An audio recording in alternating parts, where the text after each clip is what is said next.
Prologue. Pinewood High School Gymnasium, Tomball, Texas. "Good game, Maddie," said one of the girls, shutting a locker and waving. "It could have been better if you finally learned how to set a ball." "Excuse me?" "You heard her," said Tran. "Your technique is sloppy." "It's two hands tapping the ball upwards, that's it," said Matthias. "It ain't rocket science. You don't have to fall on your knees every time you do it. It's like you're trying to make the Special Olympics highlight reel. What, you gonna argue about it? Because Tranny recorded it all." The other girl mumbled something.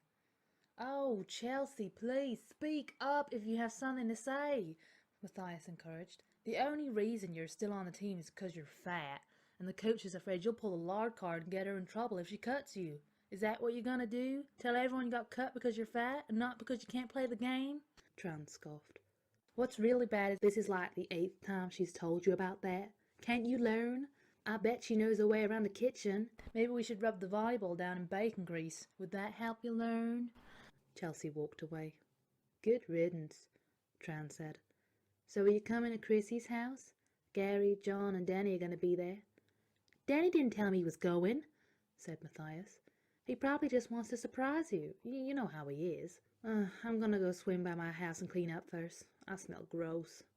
"Awesome. We'll order you a veggie pizza. See ya." The sky was mostly dark by the time Matthias parked her car on the cobbed driveway of her home. She opened the door and hesitated to check her purse for her cell phone. Something struck her on her upper back. The ground came up and met her face. The pain demanded that she scream. She wanted to scream, but the only sound that came out of her mouth was a frustrating whimper. Someone's foot kicked her shoulder, rolling her onto her back. The hooded figure stood without moving for a long time. Eons. With the porch lights at his back, the crowbar in his hands was only a velvet silhouette, a black tool of agony. "Please, please don't," she begged, as the blows came rhythmically. Her gut, both sides of her torso, her face, arms, thighs, ankles. She could taste blood flowing freely from her loosened teeth and busted lips. Matthias's tormentor finally kicked her shoulder to roll her onto her stomach, which saved her from choking on that blood. Then came a sound even more terrifying than the cracking of her hips or the deep ringing in her head. The clink-clink of an unbuckling belt. Though blind in one eye, Matthias's position afforded her only a blurry view of the underside of her car. No, there was something else, something small and slender. A small snake? Death? It had crossed her mind that people saw all sorts of things before they died. Her head twitched spasmodically as it rushed forward and shot into her nose. There was a new pain, but no fear. When she woke up, she was standing in a bathroom, her parents' bathroom. A groaning man lay in a big luxury bathtub, with his wrists and ankles bound by duct tape. A woman's calm, Russian-accented voice said, "Greetings, girl." She yelped and stumbled backwards until her rear hit the marble sink. The first thought that popped into her mind when she saw the woman sitting primly on the closed lid of the toilet was cosplay. She knew girls in school who were into dressing up in superhero costumes, or as monsters, and going to those nerdy comic book conventions. Most of the time the costumes looked homemade and honky, but the outfit that this woman wore was really good. The best she'd ever seen. The long horns growing out of her head were polished onyx black, and she was nude. The most striking part of her, however, were the eyes. Those purple eyes. Who the hell are you?"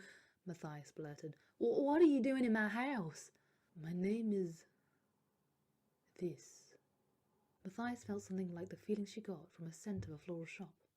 It wasn't a name, but at the same time, it was. "Smells like... flowers." "You will call me Ilinka. That is my spoken name. I am a symbiont, and your body belongs to me." Matthias was suddenly furious. Nobody spoke to her like that, especially not some bitch with painted skin, and the woman backhanded her. It was a lazy motion, but Matthias's head twisted around so violently from the blow that her feet came out from under her. The pinkish woman had one foot painfully on her neck before she could even think about attempting to get up. "You will mind your tongue when you're speaking to me, girl. I am the princess of House Oltan." Matthias gagged an assenting sound. The foot was pressed on her throat so hard that it was all she could do. She yanked and twisted at the woman's leg, but to no avail whatsoever. "That man there was going to kill you when he was done having his way with your body. I saved your life by crawling into your brain and slowing your bleeding. but it's only temporary. We must eat if you want to live. If I leave, you die. You do not want me to leave." She finally took the painful foot off Matthias's throat, and she grasped for air. "The glass," Alinka said, gesturing at a large mirror. "Stand and look into it." Matthias got clumsily to her feet and screamed at the thing she saw reflected in the mirror. The face was a swollen, bruised mass. One eye dangled just above a blood-crusted mouth, even though she did not recognize the reflection at all. She recognized the number printed on the volleyball jersey that it was wearing. The number was 9. 9 was her number. Matthias raised her hand, and the reflection in the mirror raised its hand in perfect time. A quivering, formless sound escaped her mouth as she understood that she was gazing at her own reflection. "Calm yourself, girl." But how can you be in my body and be standing there?" "Simple manipulation of your simple brain," Alinka said, standing behind her. Matthias knew that she herself was tall for a girl, but the woman, if that's what she was at least a foot taller. "You alone can see me.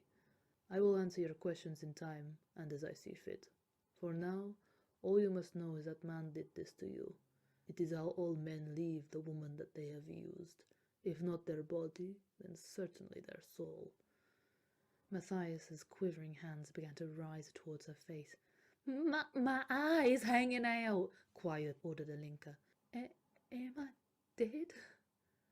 "Close. Your clothes. Take them off." Matthias didn't want to do this, especially with that man here, but fear of Alinka made her act. What she saw made her wretch. There was not even a hint of the wonderful skin that she took so much pride in. Almost every inch had been turned to vicious blue-purple bruises splotched along her body. She touched them and flinched. Matthias was no stranger to bruises. She'd endured her share of them since falling in love with the volleyball in 5th grade, and she knew to expect pain when her fingers made contact, but there was no pain. "Because I am holding it at bay," said Alinka. "You wouldn't be conscious otherwise." But how are you doing there? And I hurt my ankle at the game, but it doesn't hurt at all." "We will discuss that later. For now, let us tend to your eye." Matthias almost screamed again when her right arm began to rise on its own. Then the fingers of her left hand reached up and opened the lids of her right eye. She watched as her own hands placed the moist orb gently back into the fleshy socket with a mixture of amazement, fear, and revulsion. "Your vision will return more rapidly once we've eaten," said Alinka. "I will have the strength to heal the rest of your body as well." At the mention of eating, Matthias abruptly realized that she was very hungry, hungrier than she'd ever been in her life.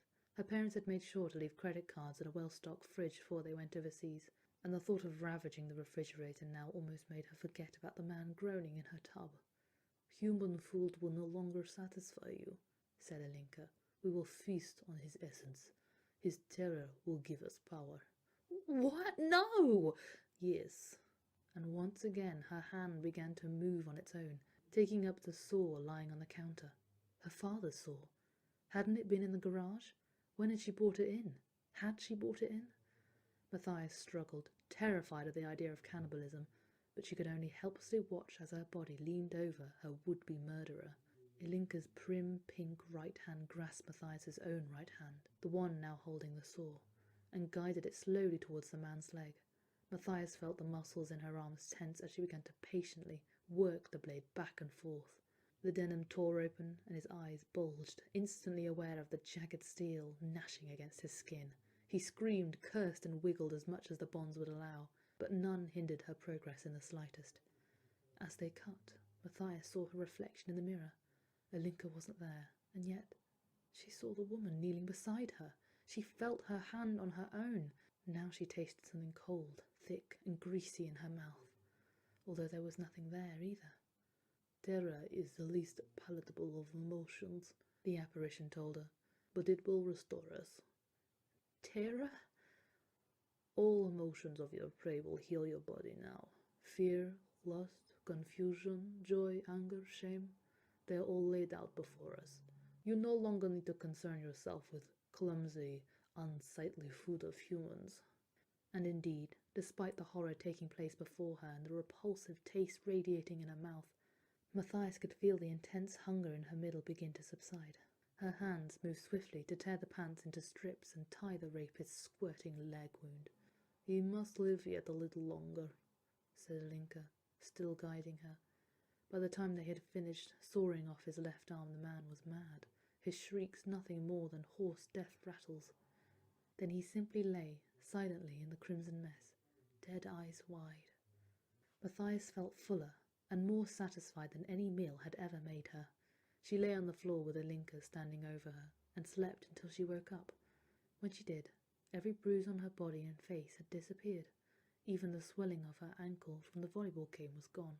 The only colour on her now was the dark red splashes of blood from her hopeless assailant.